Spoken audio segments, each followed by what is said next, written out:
Ipinahayag ni Coco Martin ang matinding pasabog sa nalalapit na pagtatapos ng FPJs. Batang Quiapo ang pinakamalaki at pinakaingrande niyang nagawa sa kanyang karera. Ayon sa aktor-direktor Todo Bigay, ang buong produksyon para masigurong tatatak sa kasaysayan ng telebisyon ang kanilang finale. Sa panayam niya sa TV Patrol, buong kumpiyansang sinabi ni Coco na hitik sa aksyon at malalaking pasabog ang huling 3 linggo ng serye. Hindi pa nai-experience ng mga manonood ang mapapanood nila rito. Sobrang lalaki ng mga eksena. Unexpected, Danya.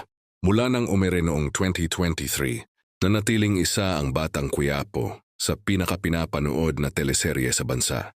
Dahil dito, mas lalong tinaasan ng produksyon ang antas ng kanilang mga eksena para sa huling yugto. Kabilang ang mas matitinding bakbakan, mas emosyonal na tagpo, at mas komplikadong banggaan ng mga karakter. Nagpatikim na rin ang ABS-CBN sa inilabas na finale trailer at first look stills, kung saan makikita ang mga makapigil hiningang engkwentro. Tampok dito ang pinakahuling laban ni Tanggol, isang sagupaan na inaasahang magbibigay ng matinding tensyon at matagal na pag-uusapan ng mga manonood. Sa mga larawang inilabas, kapansin-pansin ang lawak ng produksyon, mula sa malalaking set pieces hanggang sa explosive action sequences na tila pang pelikula ang kalidad.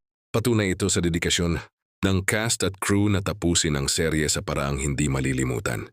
Habang papalapit ang finale, lalong tumitindi ang excitement ng fans na masaksihan kung paano haharapin ni Tanggol ang kanyang kapalaran. Kung pagbabasihan ang mga pahayag ni Coco, tila isang makasaysayang pagtatapos ang naghihintay sa Batang Quiapo, isang finale na tunay na pinakamalaki sa kanyang karera.